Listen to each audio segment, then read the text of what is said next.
ole tuna izo na ka apoi mo ko maya han soi du anga midang thir tu tele mun la om te poin an ril ro hriat an chakin ka ringa zo na po kan tok na sa ram chunga po ni se kan vei va na ne February tha khan advocacy group huai hot na in na CM ma CNC din turin agreement kan sign na ta chuan assign tu zinga po katel ve hiala ma chop lian tak kan ne ya abul deuh hlek an soila ni china khan CC le CB gan policy in an lo na tlem ka soi to a khatianga policy in ang lo na na kha chu lo in rem ro thok khom ro in ti rungut kha a thei bik lova na ke ni chinland council chon constitution na in fel takin kan kala sarkar po kan din to lo an du chen min an zom ve mai se han ti kha an ni tan po khan har ve ni kan lo din to na min an zom ve mai tur kha chuan kan in som thul hei thei bik lova khamin kara khan akara in epna alo so sang zela silai hial me pu ngai in le thi nai in chu na te alo theng chho tak zela chuan la ya Mizoram CM zam tak pulal du oma thuron pe kangin chinleng council ho po kha kan lo ding to kan kal to tibik lo ula in council kor haran hlip hot teu in council kor haran hlip pula local ro tikhan a hanin bul itanang u chu tiangin ti lo chuan in council korin hi lo chuan rem nei asiam thei don lo min tia kanan ngai to a en po ni se ule nau ta kanin pum khat thei na ani phut chuan kum khat chuang zat constitution ne na local to po ni ila kan council kori chi hlip riang u kan tia te chuan council kor chu kan hlipa abula tanga tan turin CB nen akan pahnia kan pol pahnia lungrul taka Chin National Council CNC din turin lungrol na ming kan saing ta ani chu tianga Chin National Council din tur chuan pol pakhat din tur chuan a in nga na tur constitution kha draft phut zia phut angai ni chu mi ziak tur chuan khami hun chunga kan ti tur le ti lo tur grong rule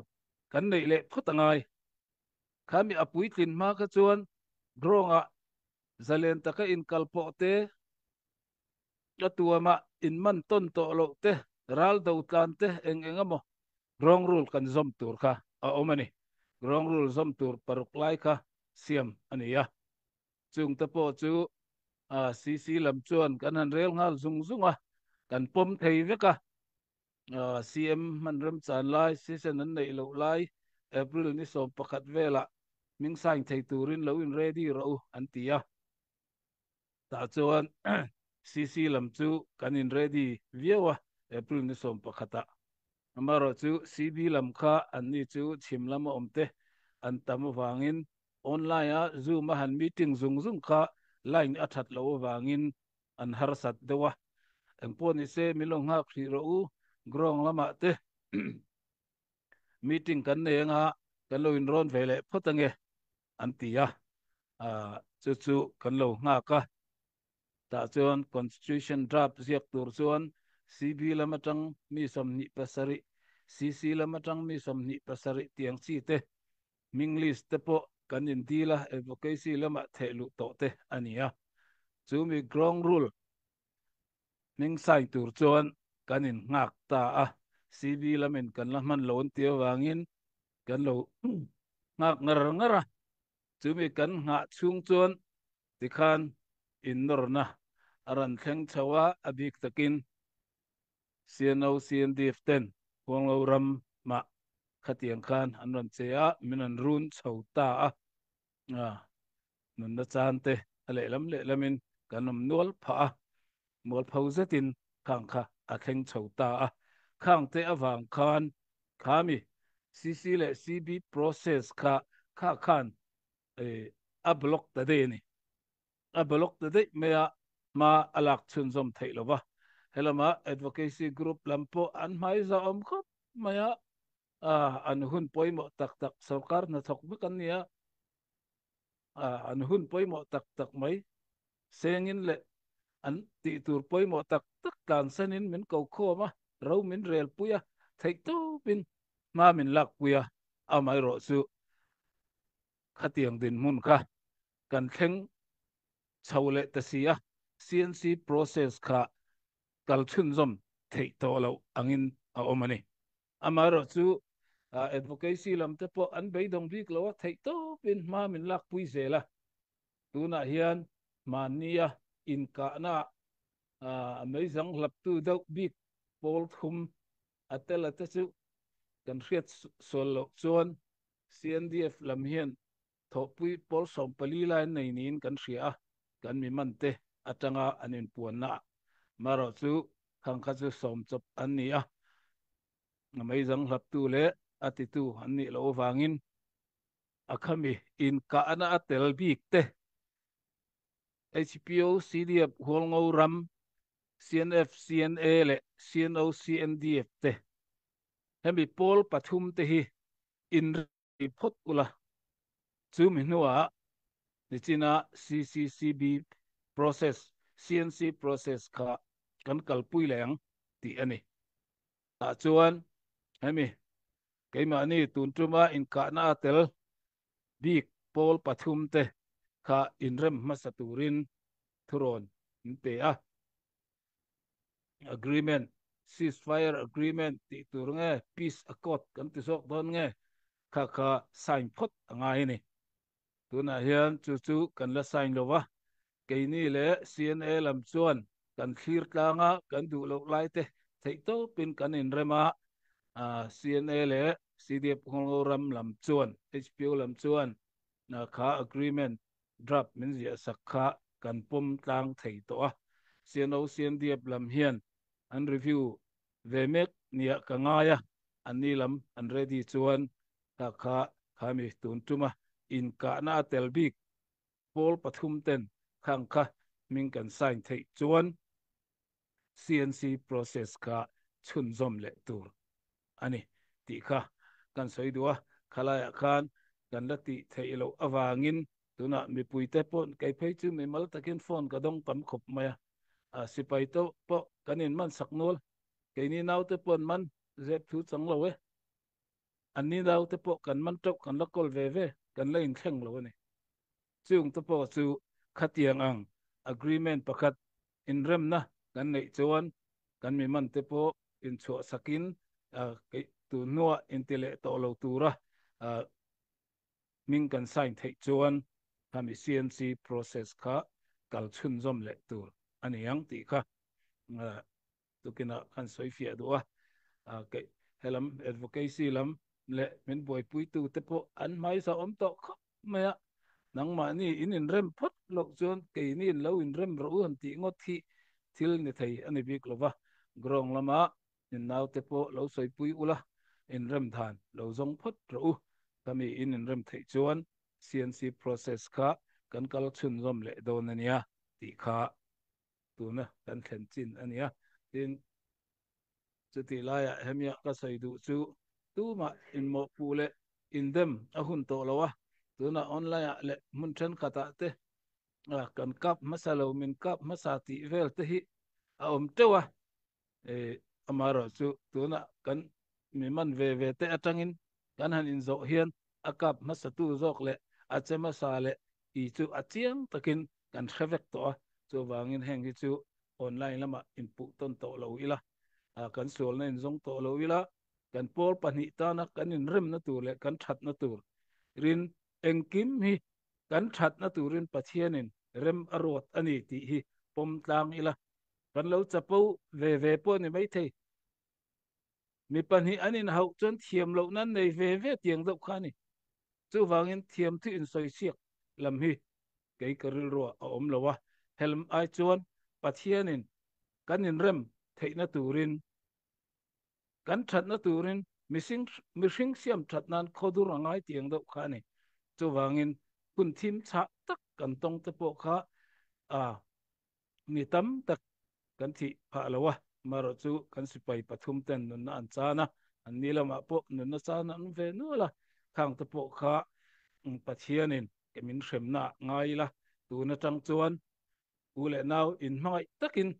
ma ila ho ngu kan ram tung ding tur hian keima ni kan in pum khata kan tho tlan aya sol sipai do tur tam tak kan la nei chu wangin federal kalphungang takin nang imuna kei ka muna itang hong u ti kha tukina hian or takin ka soidiwa da kan unau sian dip te pon falam khup puile a che vela en kol tur tam tak an nei chu tiangin kei ni pon kol ngoram chung kan lo en kol venge kan lo op veng zangit unau te pon zangit ram lo en kol ve ro se ngon unau te pon ngon ram cho lo en kol ve mai ro se he ta chim lama ni china kan soi to zo tung zo phai lao tu mara sen thang mani thewin kanom na huna kan mi puite en kolin ma ilang u public service pek lama in el ila tunge zirna lama mason frisel na public service ya tunge mi puite ta na tangkai thil tha tia in elang u in do lovin le lama po si zang an om ve an ram en kol ro se te dim po chu tiang tho ton zang a po ton zang tongship council te ha do council te nom mani ram bial chung chawa mi puite engtin nge service kan pe kang engtin nge kan hum halang an mamo zirna frisel na lama engchen nge ma kan lak sak thai kan mi puite theu hi mani mun thewa thei to pa en kol le ti chang tung tumin ma la ila thil thatia in elang u ral thoma in el in tin oi oi to lovin akal to kha chu kal to angai ila in ngai dam to nong u pathian ne na in hla nong u nau kan ni lungrual takin chin ram thar hi rang theng kan din chu thei na tur lam hoin ngai tu na yanga seng ho siane kut noin om to ne lo mien ti chu a khoi lai tak song le ran soi se chun du om khop me siane kut noya kan om na hi pakhat ma ke ni chon kan khelo alo tama thang khanin cái mà ni na cái control vek ok chau yi pi ngai chiam mai avai hian administration a hian CNA anin rol na pakhat ma a om lo amai ro chu sipaya ero chuan an pui na tel loin cái mà ni a kan lein dai dik lo tun tuma po achiang kan revek defense and security kan thok tlang ani ama zong zong po khan one command noya an ma ni command na noya om kan ni Chinland Council noya member pakhat kan niya Chinland Council in Chinland government adina Chinland government na defense minister chu CNA chan ani John defense minister noya commander in chief of staff mo tun lai ko danin sit usi choka CNA ami rin ngalani chu wangin an command na noya kan om chu ta khata ral do tur CDF ngolo ram si pengzang yan tho teng som ni som tum ran tho ruan ti kan tho kal turan ti na pia pa kan kal matupia sota al kha khan tang ton zang anti kal turan ti na pia kan kal an koman nan wa kan oman wan koman noya omle tho oi ber kan ni ti kha zep thom lo kan lo ti to dan kan ni chung chu kan kal phung ania amaro chu administration a chuan pakhat ta ma vo in thang hian an lein rol lowa an in rol po kan phal don lowa in rol po an tum lo CNF policy ne lo hrim hrim memal pani khatin an lo soi waradi chon le thu ran ni se CNF policy a chuan chinram zalen na turin sol sipai kan dawang a zalen na huna pianga aram nei tu ten administration an kalpui zelang ti hi an policy ni so wangin ri kol ngoram ri le tiaw le tuibol sol sipain om tolo nu khan administration le public service zong zong su cái mà ni vekin ma kan la vo in thengin sin e kut noya a khoi la ya hian nge kan om administration a pakhat ma an kut no kan om lo min ob be pon tum chuang lo an ni pon an policy ne lo khrim sim bok amai ro chun sin ka soyang khan revolution ala zo lo ba security and defense ya chuan in an kai hruaina noya kan om an command na noya kan om an hnung kan zui ni vo in thengin amai ro su tu na hei kan tu chia kan in tung ding ya kan in toy thar le me ka eng ting ya kan om zel don ti ro chu ahun in a hrilang voi ni thenga a tir tanga kan kalpui dana chuan an kut noya an command na noya one command noya kan lo om thina voi ni thengin kan la kal zel chu ni amaro chu cnn noya lutan lo mi ti chuan administration lama khan voi in thengin khoya ama an la in ro lo aro ponin ro lawang ti kha tunen zo na a khan a fi angem o ta hellowa chu chu kan kalpui dana nia mania nget le zo la kan in zom thei nan ti in MOU kan sign na kha ale taling in an tin mo an lo sei kol chiang ma lobby sang sangin kol ngoram chen thal ta ne lo mi ti to nga CNA ko ta anin hlan vek CNA noi an lut ta ten ti a khoi lai takha nge CNA noi kan lu na in op na thataka au chau I thataka au chau I yan ti thataka ale pat na tur chuan ka ko I lung chung yi ngai ni defense and security athat lo chat administration kan tinga kalpui thea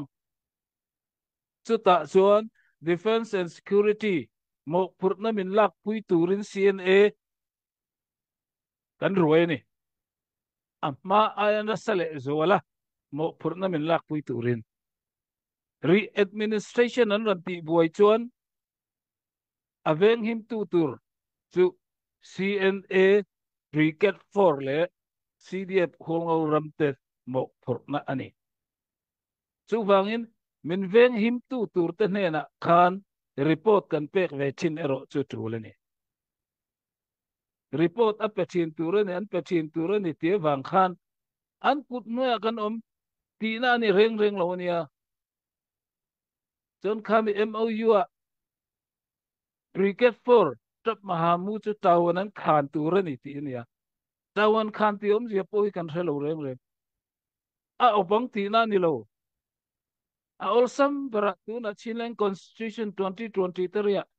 chimpia suya di Chilean Constitution kayami Chilean government chon Chilean Council accountability Chilean Council mo Chilean Council mo ai ngatura ni ti ang daw niyang chu maro chu Chilean government chimpia suya o chau I yan ria administration te ministry rang rang wanji thana rang rang ate Chilean Council it eng e raw varel pakhat ma raw rel pu nei lo an ma nin raw en rela chanti angen an kala buai na le har sat na lian tak tok ta se Chilean Council in mo phurang ti na ni chu tiang chen khalai ka an let sual na samaya mi zo tonga le po khan a soi tum le an le dan kha in person le tu sarkar ma sa po kan soi fo chin state minister chuan pine wanji chau di nengan da wanji chau ku tawan khaya mi ti ne nengan da wanji chau khan state administration pakhat ma ro relan pu ne lo state minister in ro rel chief minister in ama ro chu har sat na le boy na le mang an na enga ma tok se nengan do wanji chau khan mo pro na aran lak sakang pi na ang lek ani chu wangin kami MOU ka vo in thang hian ai soi fe langa ya ale kha viak lam kha kan lo chik lawa ti khanin athua akala te kha kan vo soi ho na kan chiak em awang khanin kan ran sign honga amaro chu alik au ta ka chon du in an lo interpretation vela an lo let linga an du zong hoi zong in an poi hera mi pui ati chi aya poi kan ti khop mai ti kha kan soi fia le du a voi ni theng hian CNA noya HPO omlo kan si paite ro chu one command noya chineng council zom tu kan ni angin an kal thin ti ka soi fia thei dan ni se ni ei grong a chuan kan kala kan soi tama online atanga lo thir tu te ina in hriat atana kan soi non le du chu engwangin nge hual ngau ram hi kan din ve her atul ti hi kan soi non on tul katia engwang nge a hual ngau ram chu a hana sarkar hana lo din ve phetin tuma nangma ni hi lom boina siam te min ti du hiel te pon oma apoi mo na hi kan soi non angai ni atir lama kan soi to ang khan hual ngau ram chu hlom khata tun ma tanga lo kan ni hey CNO CNDF supporter pastor than khatte le upa ten hol ngo in raman nei lo ti te hi ron soi to lo se ka du khop maya nga hol ngo chu za ha op na ramani ti te hi an soi or ma heng te po hi ron soi to lo se ti helai tang ka request du ni hol ngo rama za ha un lal ngai lo reng reng za ha in voi khat ma min oplo hol ngo in tribal chief an du lo wangin Zahau tribal chiefin Golngo Rama chia akon tu tax collector akun mu ani og chau I mu ngai lo administration a englai mai ain rol ngai lo an kut noi kanom ngai lo Golngo Ram chunga tax kon tu mai ani ti hi tukina ka soi du a an pastor za tak tak telen upaten Zahau op na noi lo man ya kan op le don ti ringot hian soya dot vekania voi khat ma min op ngai lo chia khon tuan ni chia an la thin pu thang tin lian at pa fan chia an khon thin an chia lak da na an lung oi lo wanga buai na tam tak te po om khang ka chu kon soi tum ani lo wa ka soi tum chu za hawin hol ngora man op ngai lo ania ka soi non to su the chin hills carry and tak te po khalo chiar non le ula za haw area hol ngo area kana om Holngo area tribal chief kan nei kan puten an du lo lal chong ni kan nei we ngai lo kho khat le kho khat chunga kan ro kan re ngai lo an tia wangin tribal chief kan lo nei lo wa za how tribal chief in Holngo rama British ai oin chia kon thin kan ram chunga akhun mu chia ran kon tu an ni administration an tel ngai reng reng lo ti kha ka soi non du ni ti chuan engwange Holngo ram hi adin khan ve tu pile pute tanga hlom khat kan ni hol ngau area alo ni thin hol ngau circle ani le independent no po Burma politic in lumlet le ni wonen adu dan in miu ne boundary asiama ta chen tongship pathuma min tender tongship pathuma po amor lam hlir kan ni miu ne district development central tanga lo kalin hol ngau ram pakhat ma kan chang ve man lo falama alo thenga ke ni hol ngo ram chu a mor kan ni falama tang kem samli chonga kanom mel samli chong kem phaisen khita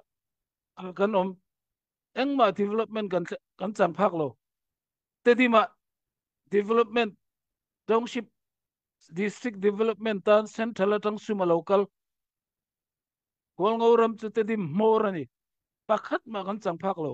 ton zanga tapo kan chang phak lo sarkar naru kan ko falama te di ma te ton zanga te hol ngau min kan hriat ve chen an lo in la fel vek to eng ma chan kan nei lo chu wangin HPO thil tum chu hol ngau ram hian a phak tok ni na sang ber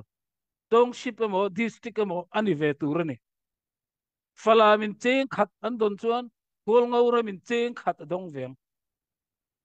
al khain cheng ni adon chuan hol ngau min cheng ni dong veng chu tiang tur chuan hol ngau sarkar pakhat din chu kan tumani chu kan thil tum ber ni chu mi puiten I hriang u chu mi din chuak thei tur chuan mi puite kan tran rol ngai ni kan tran rol lawa lung rual taka tan rual na sang kan riat lo chuan tuna le lam ni china amalama ko soito fala miu ne humtal tumte tedi miu ne humtal tumte an humta la hual ngau ram tin chu min phal lo chuan sarkar development thil zong zong kha eng ma chan kan nei lo tuna bial ka fangun lo tu fur lai phei chuan motor nen po kal thei lo bai nen po kan la zon cho pai chang phei chuan enge kan rama thil tha chok lo mi number 2 thei road amat ni kung toi lan ma India Myanmar ne sa kung toi lan ma chel tu kan ni sarkar masa athat lai khan sumdong an kaltam lai khan hatin anoi sang sang telin suman la lut centralan thun rak aram chung development tan pakhat man manglo tun pheng kong thamu mal po kan nei lo school building tha po kan nei lo dam do in po ri ti ba khoi ange a thok tu kan nei lo development a cheli tuk human resources tam tak nei tur po in sumangai sarkar an ngai saklo khang anga omzel kha kan la du amni chu chu thang thar ten an du to lo an ning to ma ni ro in rela aram chunga tanga kan tho cho chu aram mi puite tan man ve kan du to centralization of na kan du to lo fala mi otang te te dim mi otang te min of hi kan du to lo ke ma ni hual ngau ram chu hual ngau ram a chunga cheng ten kan ro kan in rel ve ang china ka soyang khan fala mi in cheng khata don chuan hual ngau ram in cheng khat kan dong ve chumi equal right chu kan du ve ni kan dik na kan chan vo ni kan pi le pu ta ram hi ke ma nin ro in rela ke ma ni na op ve kan du chu chu federal democracy na akal pui tum dan le akal phung chu ani chumi mil chuan thei to pin ma kan la kan thalai ten pen chu ka nun na tam tak po kan chan to chumi din chuak tur chuan revolution ala zo lo hangin kan sipai te kan ti chakangai defense an chak angai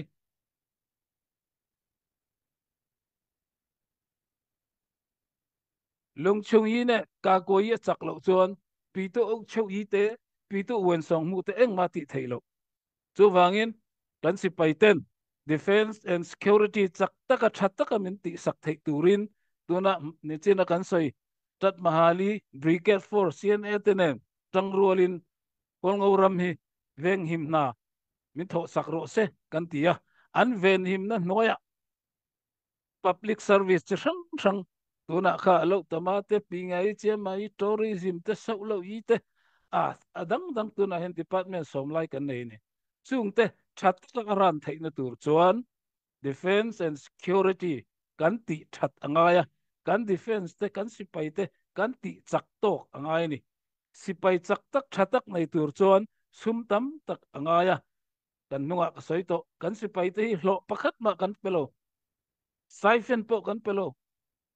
at hondi yo volunteer ni anin om vedeu to kumli lai ni to kan si pai te hi thatin an pocket money tur anoi ni khatte pe ve thei ila dollar som nga theu tel an pocket money tur pe thei ila kan in ti phur ton na ni chu tiang tur chuan ram chung ram pon mi puite sum tho zonga hian itang ang u kan defense te an chak hot chuan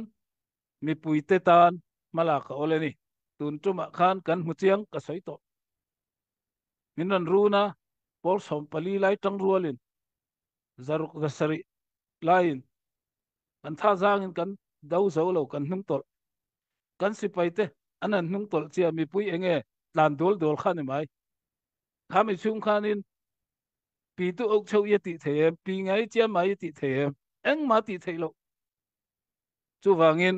kan defense te hi number 1 ani number 2 po defense tho tho number 3 po defense sipai hi iti chakang u chimi tur chuan china sangte soyang khan thalai te ron chuak ro nu le paten in fater ron ti ro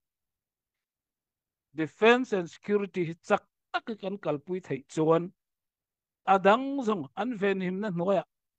na kan thok thei do na ni ti kha tukina or takin kan soinon le duwa in mitan puina le in sum tho te awangin voi ni thenga kan din thei chan ania thanem ngai takin kumli lai ni to lo ning lo ula kan la zo si lo kan tho le